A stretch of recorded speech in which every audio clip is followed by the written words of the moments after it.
host, Coach Jake. This is the #1 podcast. What's up, Chael Thornton, Braylon, Raya Hudson, Del Campo Rob, Roman, Shrikant, Brandy, I can't say the whole thing. Garcia Sports, what's up, Paul? Yeah, all right, guy. Hey, what's up? Emir, CN35, happy to see you.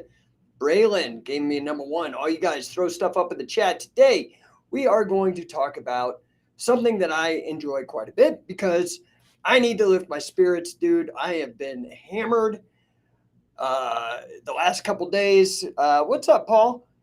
Hi, hey, happy to see you, Brandy. Good to see you, dude. Drew, what's up? Morgan, hey, dude. Morgan's getting married. Scientific Wrestling affiliate, Lake Charles, Louisiana. He's getting married this weekend. Congratulations. Big congratulations to you, Morgan. Super excited for you. Sam Dowman, RIP Sheik. Yeah, guys, Iron Sheik died today. That is a tragedy. Great guy,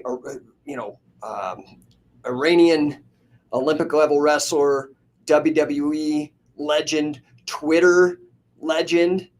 Rest in peace to the Iron Sheik. And let's give an F Hulk Hogan in memory of the Iron Sheik. Morgan says, thanks, brother. So King Mikes, I think I said that right, KXNG Mikes. What's up, bro? Happy to see you, dude. Nice to see you after a long time too, Brandy.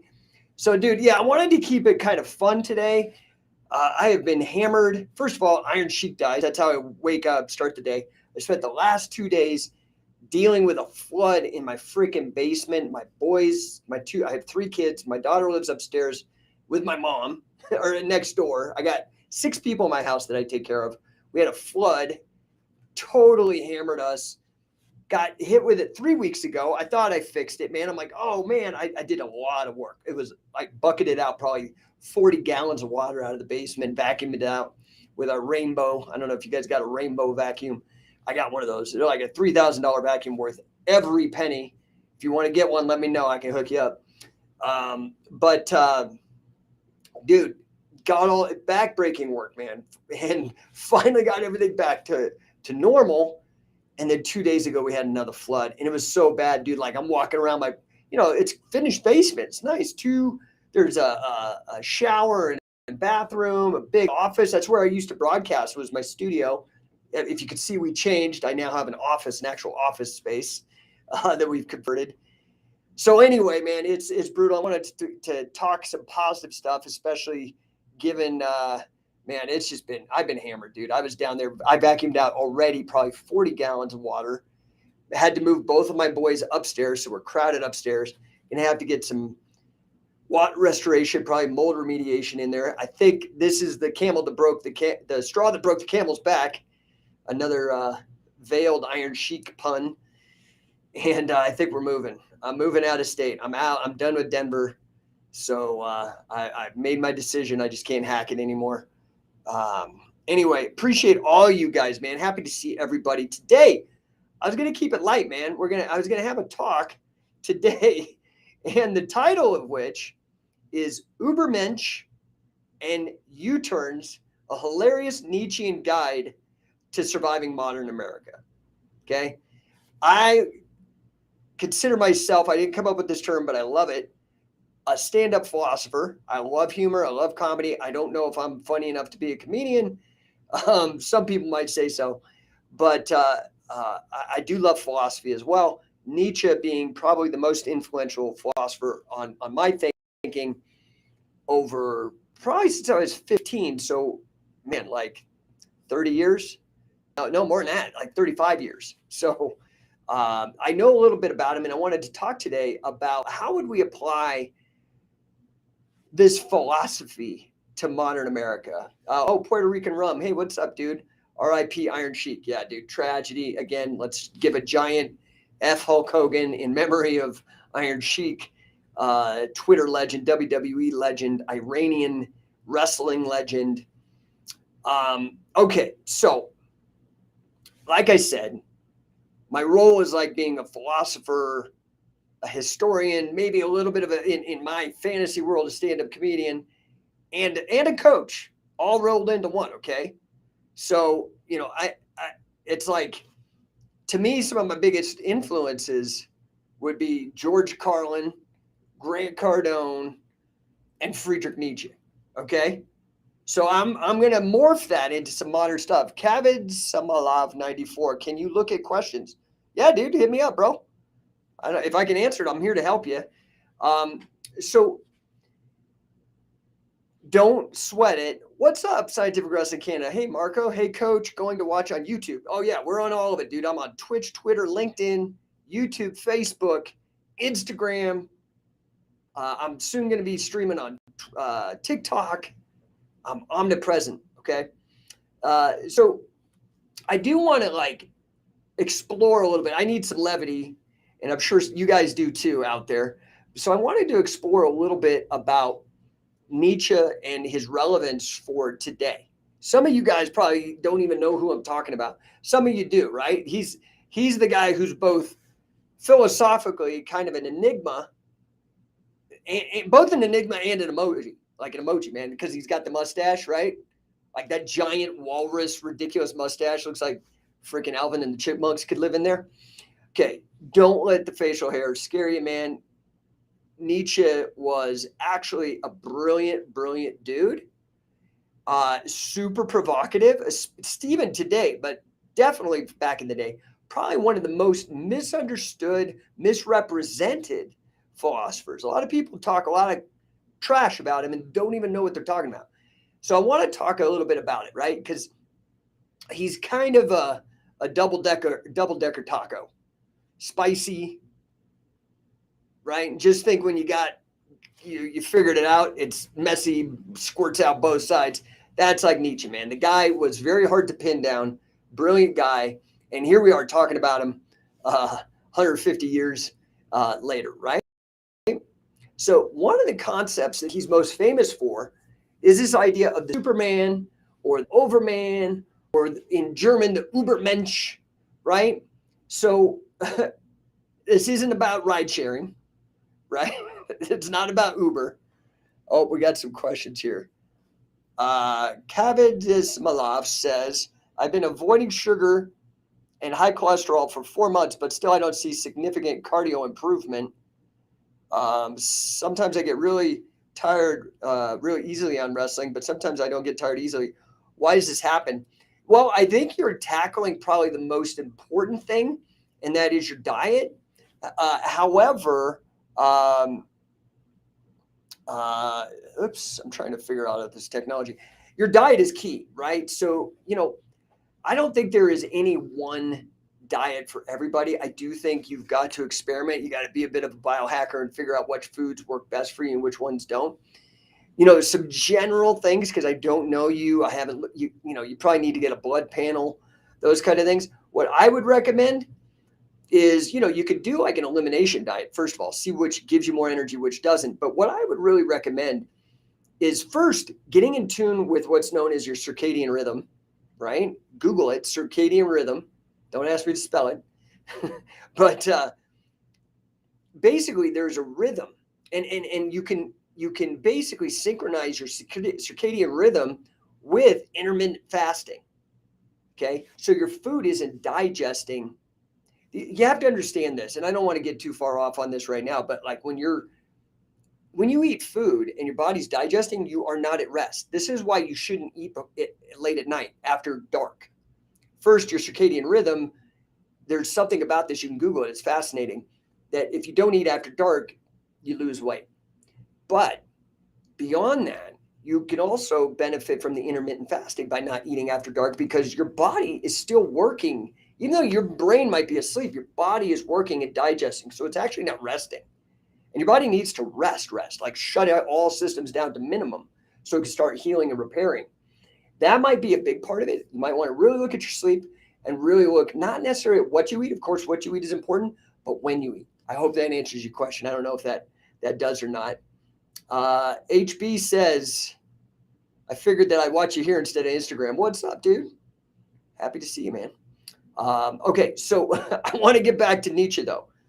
And you guys can ask me questions, interrupt. I don't give a crap, man. I'm all into it. I'm just pleased to have your eyeballs and your ears right now, okay? But I was talking about, you're welcome, Kavod Ismailov 94. You're welcome. Appreciate you, brother. Good luck. Keep me posted. That's where I would start, given that I don't know you and I'm not working with you as an athlete. That is the first baseline to get your circadian rhythm, your intermittent fasting, and good rest kicking. You got to take that serious. That's the base fundamental to any kind of being a serious performer, right?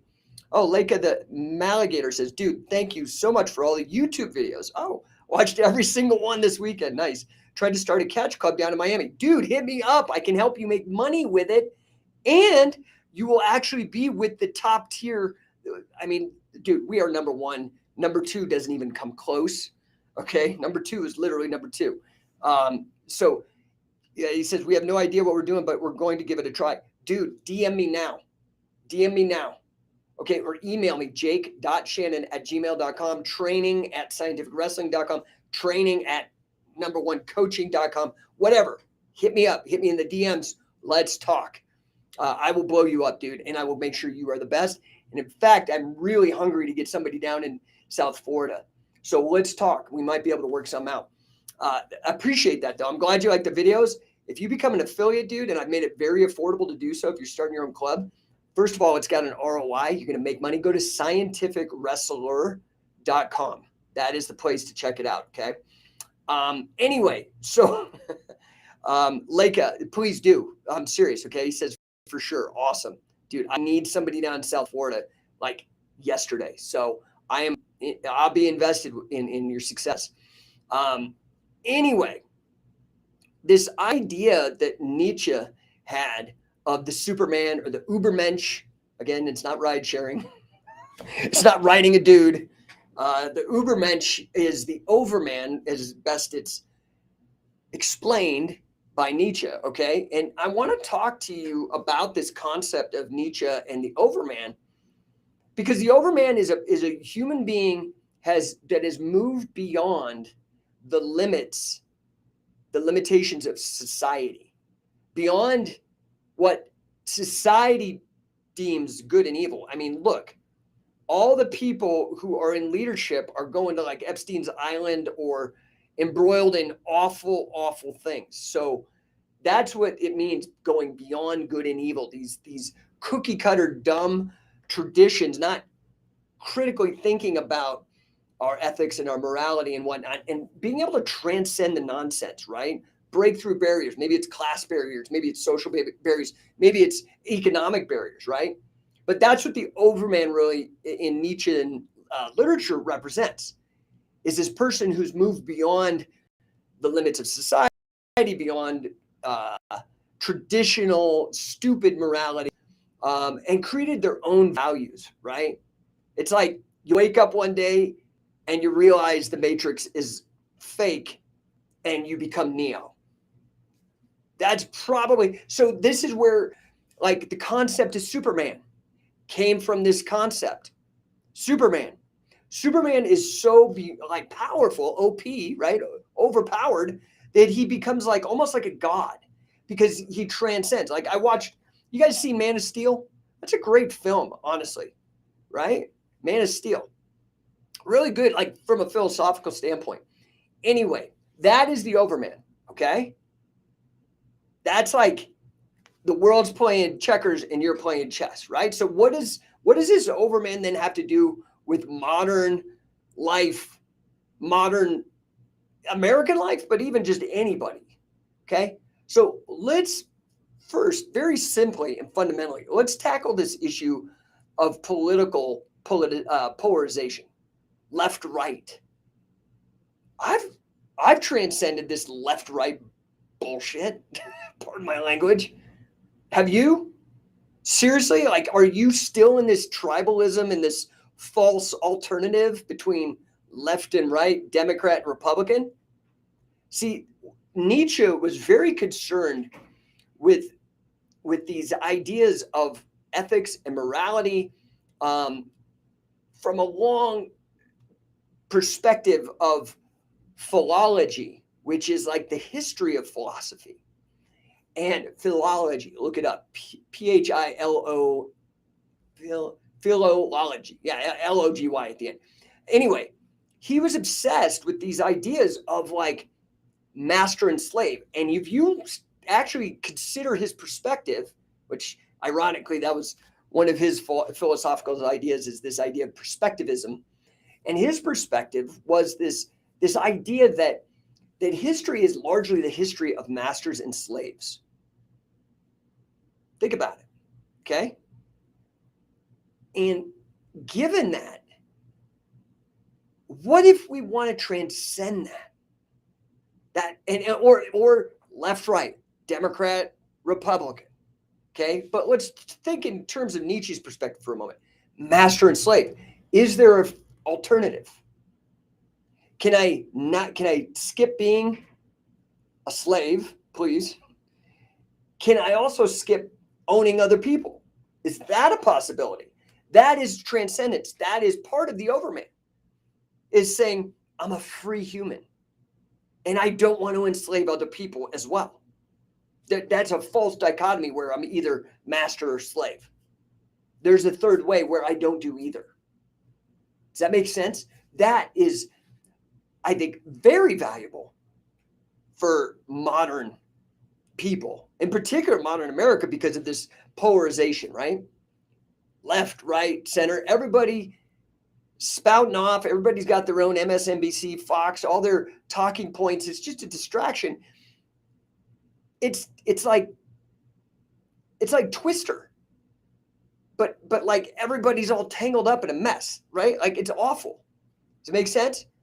So what if we take Nietzsche's idea of the Overman, and instead of just shouting at everybody and all these talking heads, we create our own values?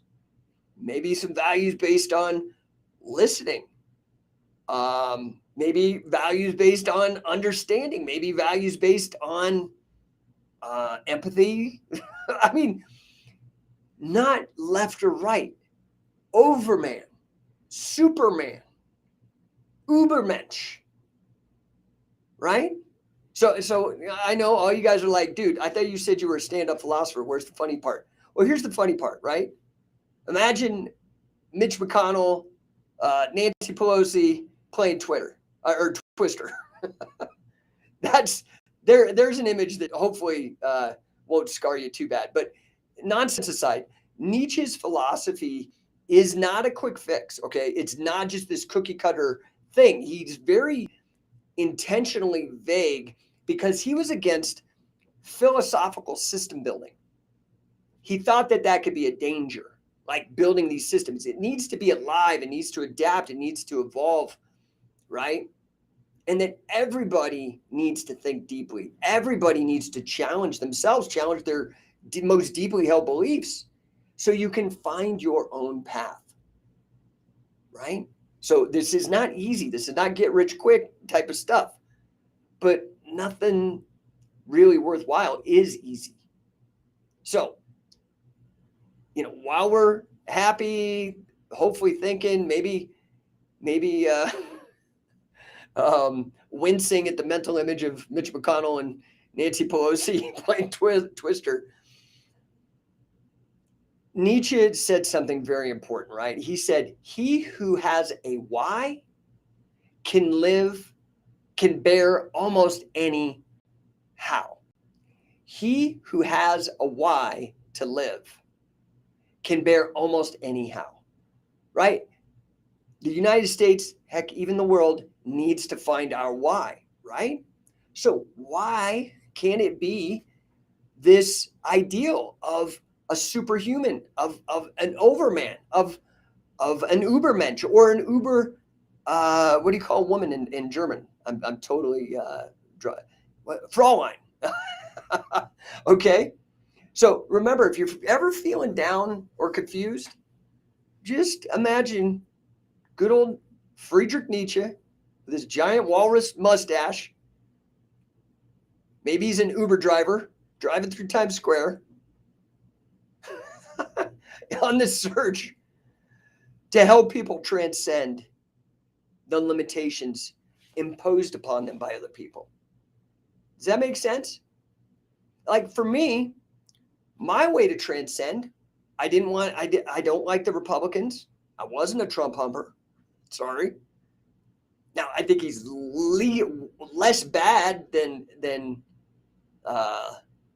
Let's Go Brandon. I think that guy's a total disaster. But they've all sucked. I hated Obama. I hated Bush. I hated Clinton. I did not like Trump. And I certainly don't like Biden. So for me to transcend, I got involved, say, with the Libertarian Party, the largest third party in the United States. Okay? You have to understand from the perspective, Nietzsche gets short shrift a lot. No less than Sigmund Freud, right? We all know Sigmund Freud. HB out there on YouTube says, I agree. Well, thank you, sir. I'm sorry I was so late to the party there. I'm not sure what you're agreeing with. Timothy Gray giving me some fire. Thanks, dude. Give me a roll call. Where is everybody coming in from here? I'm in Denver for now. I think I'm moving to Vegas. I did all the math, looked at all the statistics, looked at everything. And I'm going to be honest, like Florida, South Florida is this close, but here's the deal. If I move to Nevada, not only can I afford a house for me and my 3 kids and my wife and our 2 dogs and cat, 2 lizards and hermit crab, I can, Ray Steinke says, Ohio, what's up, dude? HB says the presidents for the last 20 years, dude, pretty much, I'm just going to go on record here saying pretty much all of them sucked, with the exception of Martin Van Buren. I mean, even George Washington was not awesome, but they were all those guys in the 19th and 18th century were way better than 20th and 21st century, all of them, right? Ray says, you nailed the last name first try. Thanks, dog. Hey, I lucked out. Dude, I butcher everybody else's name, so I'm glad I got yours. Anyway, no less than Sigmund Freud, right? The founder of modern psychology, which is largely BS anyway, but a man of great stature and a guy who was very philosophical and tried to think. He's on record saying Nietzsche that Friedrich Nietzsche had a more penetrating knowledge of himself than any other man who's lived or likely to live. Oh my gosh. Talk about an endorsement. I don't know if you ever heard that before, but Freud said that Friedrich Nietzsche had more penetrating knowledge of himself than any other man who has lived or was ever likely to live. Do you understand? This dude was a major thinker, dude. Major thinker. I've been contemplating this guy's stuff for 35 years, since I was about 15 years old. Like, it blew my mind. The Carnal says, what about Wing Chun, my friend? This Kung Fu style. What about it? I don't know what you're asking. I'm glad it happened because I like Bruce Lee movies. I don't know what to tell you. If I was doing it as an art, I mean, I'm sure it's probably good exercise, maybe good for hand-eye coordination and stuff. I think if you're going for winning competitions, I don't know, like MMA competitions, I don't know that that's the right deal, but I'm not sure what you're asking if you want to go deeper into it.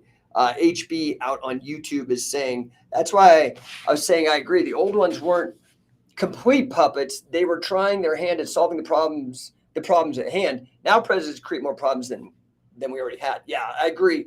Although I would argue to say some of them, I believe that guys like Hamilton were actually agents of the Queen, deeply embedded and trying to recreate that kind of system over here.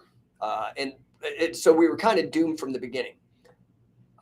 HB is out in San Diego. What is up? The Carnal says, is Wing Chun effective for a wrestler? No. Aiton, wrestling is if you're going to wrestle, right? Don't do Wing Chun if you're going to wrestle. And I probably don't do wrestling if you're going to do Wing Chun. I mean, but the thing is are there Wing Chun contests? I mean, I'm a combat sports guy. I'm not huge on the martial arts thing. I did it for a long time. I know a lot about it. I just prefer combat sports because it's just scientific. It's actually, throwing the stuff in the mix. The Carnell says, I try to know if it's effective against people when I mix it with wrestling. I would just do catch as catch can. That has it all. Takedowns, pins, submissions, winning. That's what I would probably do. But But anyway, Nietzsche, this guy, dude, his approach to epistemology, which is the theory of knowledge, I touched on this briefly, is known as perspectivism. Okay, it's this safeguard against philosophical system building and dogma, right? So dogma is how you end up with a Spanish Inquisition. Dogma is how you end up, let's say here in the United States, because we're talking about problems, with the mass incarceration problem that we have. Dogma. So it's safe to say that Nietzsche, not just with Freud's endorsement, but all of them, that he was probably one of the most creative and sharp minds in all of the history of philosophy. And if you don't know, dude, people who take an IQ test and stuff, it's like math is here. You have to have this IQ to be like a math PhD. Philosophy is like here or here. Philosophy is actually even more analytical, more deeply about thinking, right? So not just arguing with people and proving everybody wrong constantly. Although sometimes if you get the wrong philosophy people, man, it's like a pain in the butt, man. They're super nerds. Anyway, when I was young, what I liked was this idea, the Übermensch, this overman, this Superman from Thus Spake Zarathustra, right, which is one of his biggest books. I really also liked how he attacked the establishment, authority. I liked how he was down, trashed this idea of slave morality. Do you know what I'm talking about? Who here even knows what I'm talking about in the context of Friedrich Nietzsche with slave morality? If you don't know this, dude, you might be caught in the matrix and not have a clue, right? HB out on YouTube says, teach him bumps and rips with his wrestling.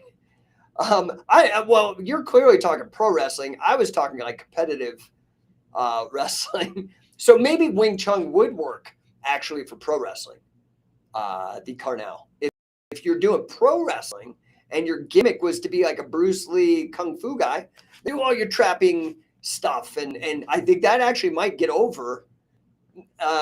Maybe more so if you're pro wrestling down in the Pacific Rim countries. But yeah, that's an interesting thing for pro wrestling. I don't know what you were talking about, because you're on my side. Carnal was on my scientific wrestling page, so I'm assuming it was competitive wrestling. But anyway, do anybody out there know what I'm talking about when I talk about slave morality? I'm guessing no. This is the morality of slaves. There's a morality of masters, right? What do people who consider themselves masters to be right and wrong? And then there's certain values and ethical dogma to put on you from slaves, like the idea of crabs in a bucket, right? Crabs in a bucket is a concept where it's envy and you're trying to bring people down. Now, that's not actually, somebody could argue that, that's not ethics. Well, slave morality is they're if you ever hear somebody say, just don't try so hard, or extolling the values of hard work and sacrifice and giving everything away and all that kind of stuff. That is the morality of slaves, right? Because if the master class could teach the slaves and get them to adopt so Nietzsche was talking about this in response to the Christian philosophy that had been used by this union of church and state to keep people enslaved. Does this make sense? So this idea of sacrifice and that money is evil and all this kind of stuff, because if I'm a master and I can get the slaves to just keep themselves down with their philosophy and promote that philosophy, now I don't even have to have a whip or any of that kind of stuff. They are controlling themselves through programming. I hope this is making sense. Yeah, if you can imagine how forward thinking this was for a philosopher, he caught hell for years with this. Timothy Gray, what's up, dude? Timothy Gray says, yes, it's people who accept being on the bottom of the political scale. That's it. It's not just that they accept it, they glorify it. They glorify. Does it make sense? Google it. Nietzsche, slave morality. Just even probably if you put slave morality or went to Bard or ChatGPT and say, describe the concept of slave morality, it'll tell you all this and probably do a better job than me, right? But when I was young, I really loved all this kind of mind-blowing stuff. It was very liberating to think about as a young man. Okay. So the other thing is he as a writer, he was not boring. He was very bombastic. So he was almost like a rapper. Now, mind you, this is the 1870s and rap didn't exist, but he would cover these deep philosophical things, but not with dry language. Like he was in there. He was really brilliant, right? I mean, beyond the epistemology, beyond the philology, beyond all of that, right? Like the perspectivism in philosophy actually foreshadowed an idea that we have today called epiphenomenalism. Again, I don't want to go deep on this. It's all boring, but this guy was so cutting edge, man, ahead of his time. Csikszentmihalyi. Csikszentmihalyi. Do you know who that is? The guy who came up with the idea of flow, the psychologist that studied the state of flow, right? This is, in my opinion, some of the work that Nietzsche did in a book called Daybreak is like his concept of will. Like the will is much like flow state. It's like this letting go where you just flow and dominate, right? I mean, man, this guy, there's great philosophers like Wittgenstein. Wittgenstein, genius, dude, of the 20th century. Korzybski, linguist. Okay, Nietzsche was already, I don't know if they ripped from him or if he was already on it and they didn't know or whatever, but like there's these problems in subject predicate grammar and that both Wittgenstein and Korzybski were trying to tackle.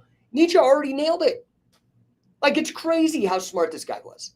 Okay, where he usually catches heat and where people like throw shade at him is because he was German, and he was German right prior to the Nazis taking control. Okay, now just think for a moment with your modern hat on. How many times has somebody in a political movement, think Donald Trump, think Biden, taken a rock star or somebody, their song or their phrase, and tried to use it for their campaign to the chagrin of the rock star? That happens all the time. Do you know what I'm talking about? Like I can't think of it, but I know that happened with Trump, where like he was playing some at one of his things, and the author of the song was like, "No, don't do that, blah blah blah." I don't believe in what you do or whatever. Well, that's what happened with Nietzsche. These Nazis, okay, were coming to power because you have to understand the context of the times. We're talking the late 1800s, okay, kind of Civil War era here in the United States. But in Germany, we were in the midst of the Bismarck's Prussia and this Bismarckian method, which was like this merger of the state and the economy, which is known as fascism technically, according to the definition by Benito Mussolini himself in his book Corporativo. Now, given the context of that time, some of Nietzsche's stuff, people don't know what happened to him, but he ended up losing his mind. Okay. And his sister, who was in charge of him when he lost his mind, he was in like a sanitarium and went crazy. Some people say it was because he had syphilis or some other brain disease or whatever. But Nietzsche, while he had his marbles, was clearly on the record vehemently against the Nazi party. Not even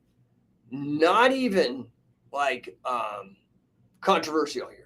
This is known amongst Nietzsche scholars, but your average Joe Schmo, even your guy teaching at the community college and maybe even at the state college at the undergraduate level, is going to be spitting out this nonsense. Nietzsche was anti-Nazi, period. Unfortunately, his sister, in a time when women had a hard time earning money on their own because of, right, like things like suffrage and stuff had not caught on worldwide, women's rights, had to latch onto a man for her sustenance and the sustenance of her brother, who has now lost his mind. Her husband was a Nazi. Her name, Nietzsche's sister, Elizabeth Forster Nietzsche, while he was in the sanitarium, maybe to help pay for him, he was anti-Nazi, but his sister, because she was with her husband, edited her brother's writings. We know this now. And added, removed, tweaked passages to align him with this douchebag, anti-Semite Nazi named Bernard Forster that she married. Okay? And this chick, with her husband, actually founded an Aryan colony in Paraguay in 1887. Total disaster, right? Her husband ends up committing suicide a year later. She has to move back to Germany. But to show how big she was to help these dumbass Nazis with Nietzsche's philosophy against his will, when he was vehemently against them, but the impact, Elizabeth Forster Nietzsche, Nietzsche's sister, who criminally changed his stuff, went back. We know this happened. Hitler even attended her funeral when she died in 1935. That's how big her manipulation helped the Nazis, unfortunately. But this is a major travesty and a reason that Nietzsche has been slandered, okay? Because these Nazis tried to appropriate and tweak and change what he was saying.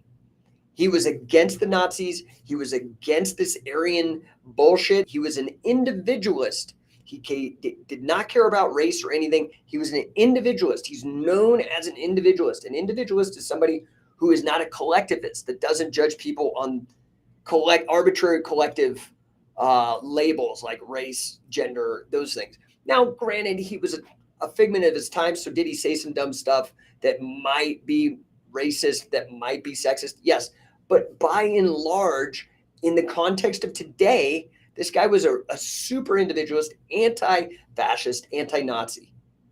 Okay? So, fortunately, there's been a ton of scholarship of people rehabilitating, restoring the truth.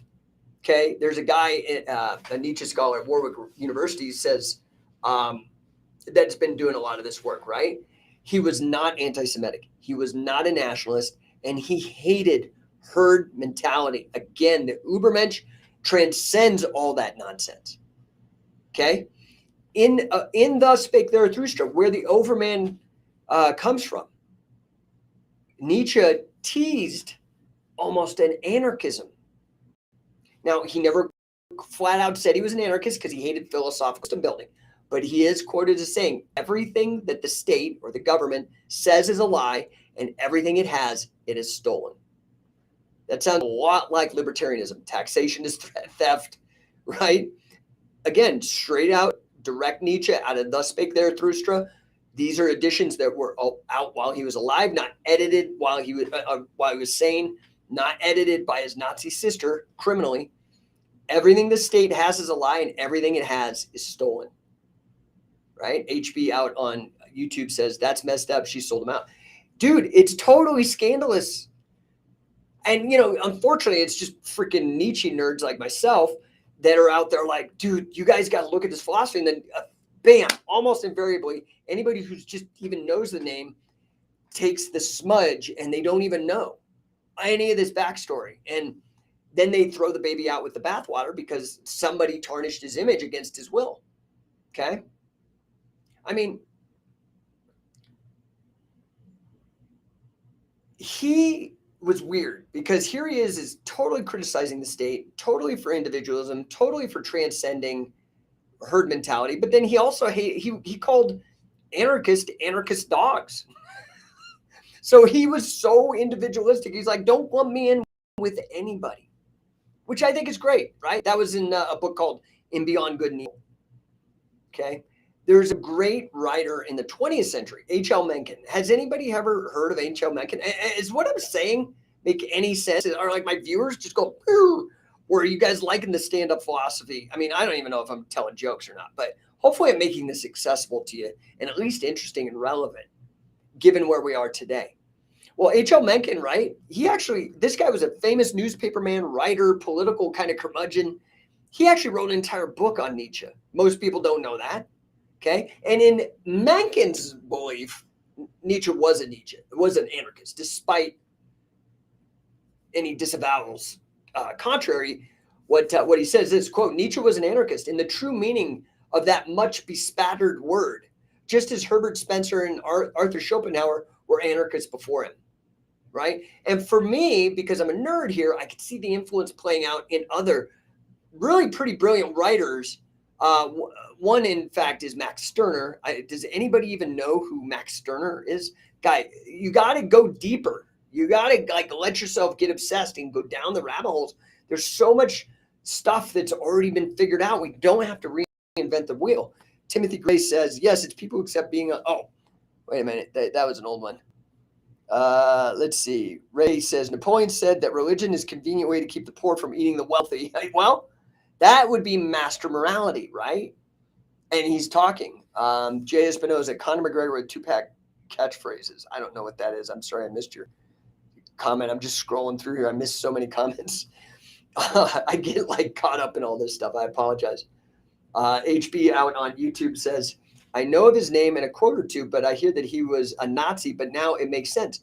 No. Max Stirner was in some ways what I consider the quintessential individualist anarchist. There's this whole tradition in political philosophy of individualist anarchism. And a lot of times it's guys like Max Stirner, Benjamin Tucker, Nietzsche gets thrown in, but again, he's an odd fit because he doesn't want to be called anything and he calls people names like anarchist dogs to make it clear that he's like, leave me out of it. But when you look at it like analytically, that makes sense, right? Adam Life Events King on YouTube. What your favorite UK wrestler? Well, Billy Robinson, of course. I mean, without a doubt. Nobody even comes close. Not even close. Maybe Marty Jones, but Billy Robinson for me is number one. Even though Marty Jones is number one, I love Marty Jones. He's a great guy. Great body of work. Professional wrestlers. Olympic wrestlers, there ain't really any. Sorry. I do like Zack Sabre Jr. now, except for like the vegan socialism. But dude, his body of work is fantastic. I love what he's doing in professional wrestling, but competitively, there's nobody on the map, right? Yeah, no, HB. I knew you were talking about Nietzsche. You were talking about Nietzsche, not Max Stirner. Yeah, dude. So anyway. Max Stirner, Benjamin Tucker, this individualist anarchism, fantastic writings, especially when you understand the history and the context and the times in which they're writing. And I think they're relevant for today. These are kind of timeless things, right? So my opinion, I actually might argue, I'm going to take a sip of my nice kombucha here. They serve kombucha at this office. It's like I just go out, it's on tap. And they also serve beer, but I'm not going to drink it. But I will drink the heck out of this kombucha. It's like what was it? It's like blueberry mint. It's delicious. Anyway, I don't believe Nietzsche was actually an anarchist. Okay, I want to say one thing though. Okay, so Max Stirner is such a badass with just his writings. Karl Marx, Marxism, communist dude, one of the most influential writers in the history of humankind. Max Stirner gave him fits. He, in fact, wrote entire sections, like tomes, trying to battle the ideas of Max Stirner. Okay, so if you're anti-Nazi and you're anti-communist, you got to start looking into these individualist anarchist thinkers.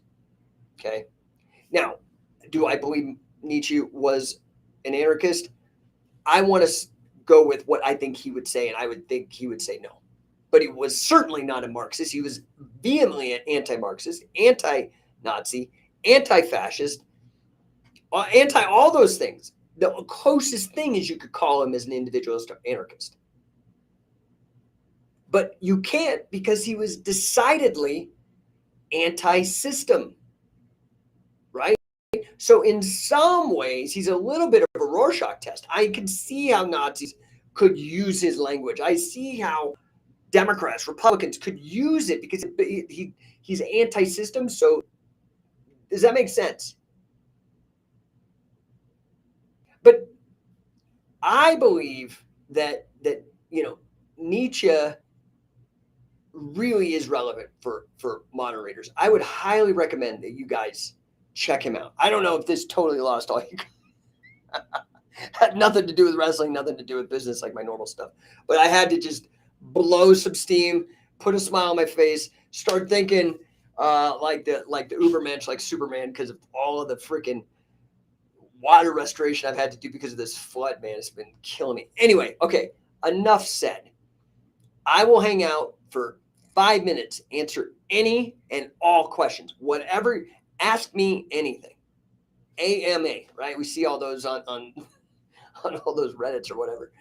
Ask me anything. Anything you want to know. If you don't want to know anything, that's cool. I can keep blabbing about Nietzsche. I do want to let you know that for scientific wrestling, that we are very close to beginning the fall schedule setup. Right now, we have 8 different stops that we're going to. It's going to be amazing. I hope to see you guys there. I would highly recommend that you check out scientificwrestling.com/season pass, one word, scientificwrestling.com/season pass. You can save 30%. I already priced this lower than anybody else in the market. You do not get a better value than a scientific wrestling camp, period. The last one we did at an incredible martial arts retreat with live music, food, Josh Barnett, Wade Chalice, 2 days of training. It was your first camp, $377, but if you're a repeat camper, it was $250 for 2 days. Where do you find that, dude? I don't know what to tell you, man. Figure it out. Put it on your freaking credit card, dude. You can break up the payments. But the thing is if you buy the season pass, you get 10 camps. That can take you to assistant coach. If you on the coaching track, dude, you won't find a better deal. You do that twice, you could be full coach credentials if you're passing, actually paying attention and doing it deliberately and checking all the boxes off for it. Ashi Poppy says, I'm looking to put a summer grappling camp for youth above 14 and adults. Cool, man. Good luck. Hit us up if we can help. Just DM me and I will, and we can talk, figure it out. I don't even know where you're at because we'd have to figure about getting people. But right now, dude, listen to all these camps. We are completely trying to canvas North America. We don't have any Mexico dates yet, but I'm going to be real. We've tried Mexico, but the people, and this is why I try to help people with business, but just people cannot afford to bring us down. And that's, I wish we could. I wish maybe there was some way we had wealthy donors that could help us get down to Mexico or whatever. But this is why I help teach people how to make money. Because, dude, and we're cheap. And I still try to keep as low as possible. But, dude, anyway, what we do have booked is we have Denver. That's going to be beginning of September. We have Windsor, Ontario, Canada, which is right next to Detroit, literally a drive over a bridge. Okay, so if you're in the Detroit area or you're in Windsor, Ontario, Canada, that's going to be probably the second weekend in September. Phoenix, we're going to be out there. We're always out there in October. We're going to do our first one with one of our very first affiliates. He's been around forever, but we have not gone out to his gym.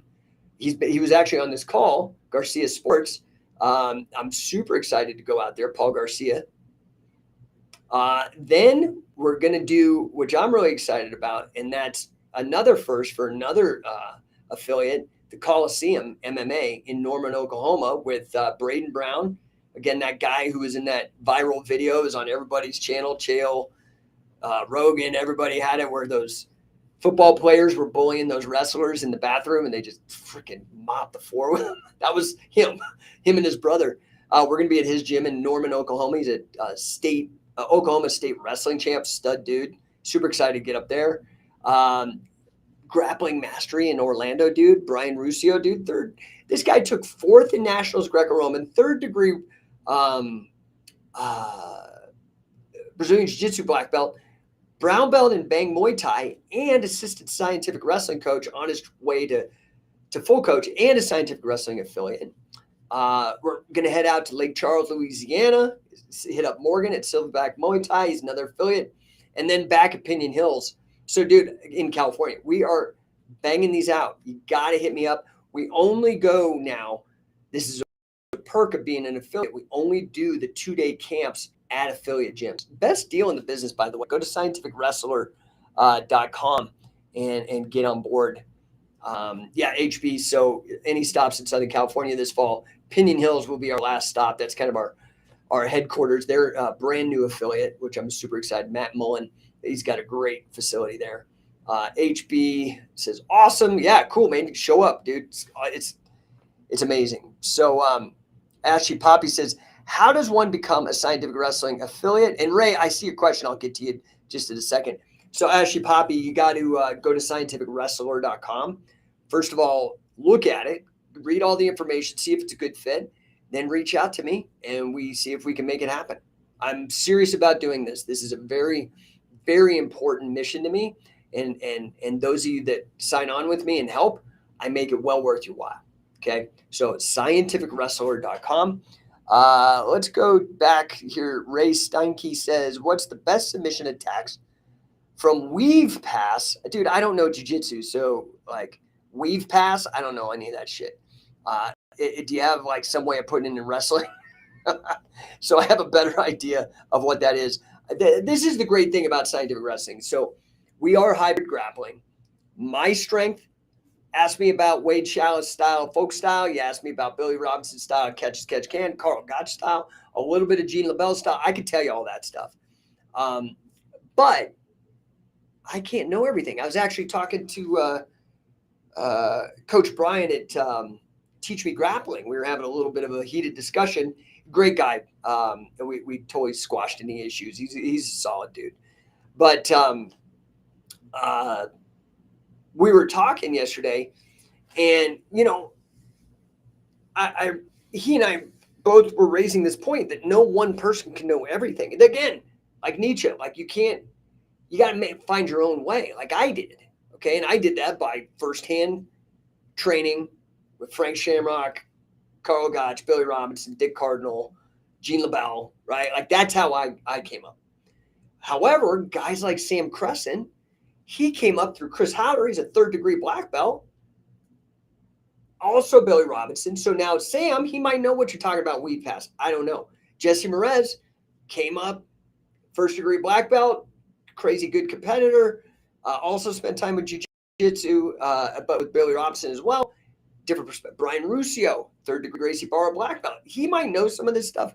I mean, if you talk about some of these things like leg shield and stuff, but some of these other, just like, you got to be a BJJ nerd. I'm not. I don't know like the obscure stuff.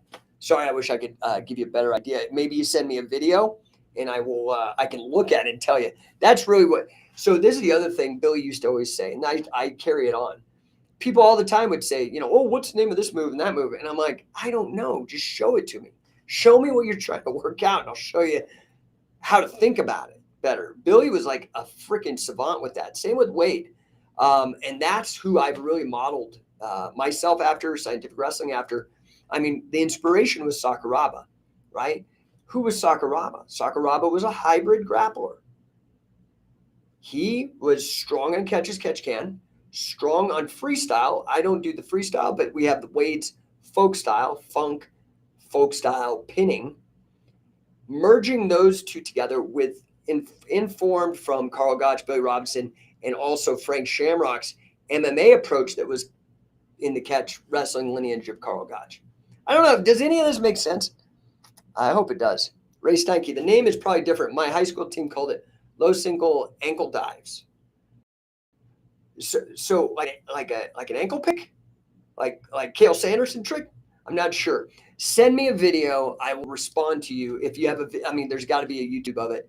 So I know that we're talking about the same thing. And this is right. So what Billy used to always say is he said, no, would be like, just show me the move. But he'd also be like, it doesn't matter what the name is. Just do the freaking move right. Because you go someplace and a ball and chain might be called something different.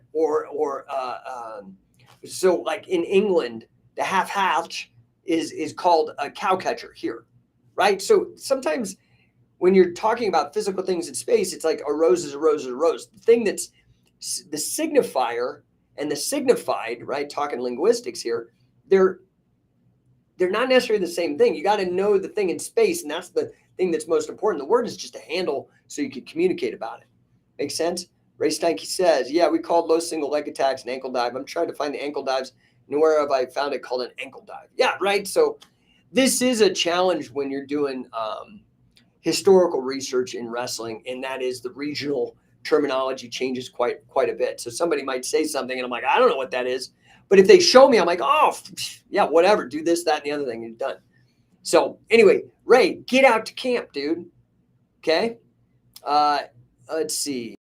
Puerto Rican rum. Is Frank Shamrock ever going to get back on the seminar scene?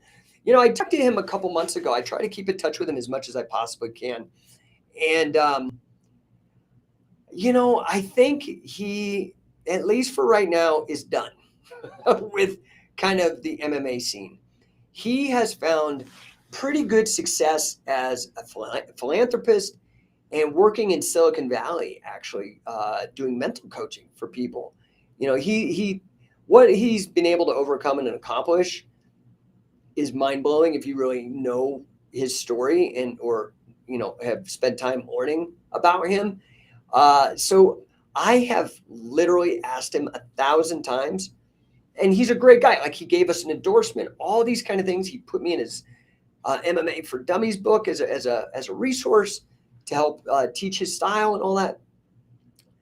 But he's kind of done. I think he's done. But I keep asking him. So in the off chance that he ever's not done, we'll bring him out and hopefully get you guys some access to him. He's a great guy, freaking, like, clearly a GOAT. And, you know, I can't believe, you know, all this political bull. He should be in the Hall of Fame, the UFC Hall of Fame, like yesterday. He should have been there 15 years ago when it first opened or whatever. Ray says, I go to a BJJ gym because they don't have a lot of catch wrestling places. There's no catch wrestling places anywhere except our affiliate gyms. I mean, yeah, there's these other people. The thing is, I stopped calling what we do catch wrestling, even though again, talking about language, because there's so many people who have jumped on board using that name, thinking they can get away with just making crap up or pretending there's somebody or whatever. And the quality control is like nil. So I understand a lot of times catch wrestling catches a lot of heat. I'm like, yeah, no problem, dude. I get it. I see what you mean. I've seen the good, bad, and the ugly. We do the good. And there's a lot of bad and ugly out there that passes, and they ride the coattails of what we've done in scientific wrestling. So I'm going to be honest. I actually stopped really calling what we do catch wrestling, not because it's not catch wrestling. It is. In fact, we're the best. But because if I call it scientific wrestling, you can't get down on Billy because he exclusively endorsed scientific wrestling. Can't get down on Wade, exclusively endorsed. Can't get down on Frank. Like, so nobody, like, if you got a problem with scientific wrestling, dude, you're fighting the universe. You're fighting facts. You're fighting reality. And so I have really pushed that we're doing scientific wrestling. I hope that makes sense. HB out on YouTube says, and the wrestling clubs always show high school age programs and under. It's hard to find. Wrestling is no. Well, this is, again, why I am trying to solve with the affiliate program, guys. Okay, I'm going to jump off here in like a minute unless you guys stop asking. If you keep asking questions, that's how you keep me on. Okay, I'm already on for an hour, and I got to get other shit done. But if you keep asking me questions, I will help. So that's what I'm trying to solve, is the problem The up and down, right? Everything's got trade-offs. In the United States, there are really three world powers when it comes to wrestling. Okay? Iran,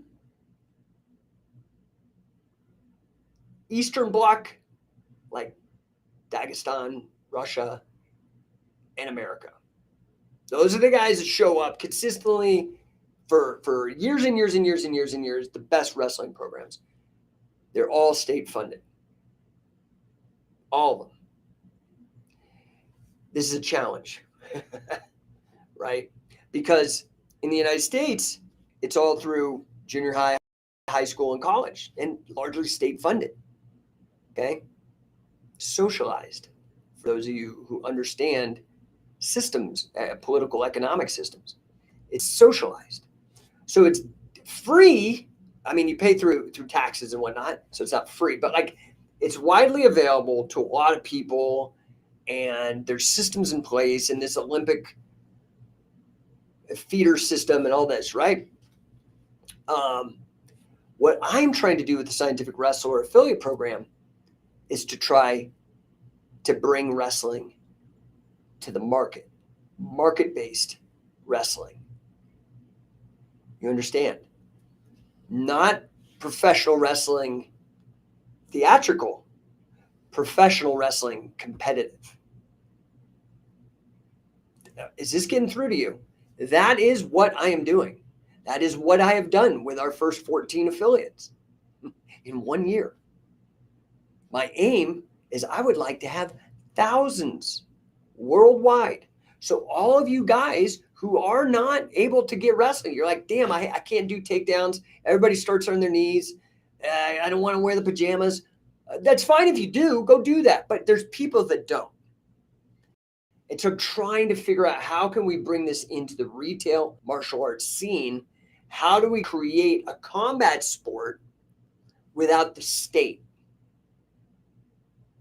That means you have to find clients. You have to learn how to make money. You have to learn how to market. That's why the affiliate program, not only do we give you the best curriculum exclusively, Wade Chalice, Billy Robinson, Carl Gotch, that insane deal. We also give you all this training on how to make money with sales and marketing, unparalleled sales and marketing support, and an entire library of things you could sell. That's what I'm trying to solve. So if you want to do that, jump on board. That's what it is. Go look at scientificwrestler.com. Right now, you could put the down payment on a credit card, pay $225 a month, you're in. The next two affiliates, because the 14th hasn't signed, okay? They've committed, but they haven't signed. The next two affiliates get in at a rate. After that, it's going up $5,000. Do you understand? So the first 8 got in at $8,000.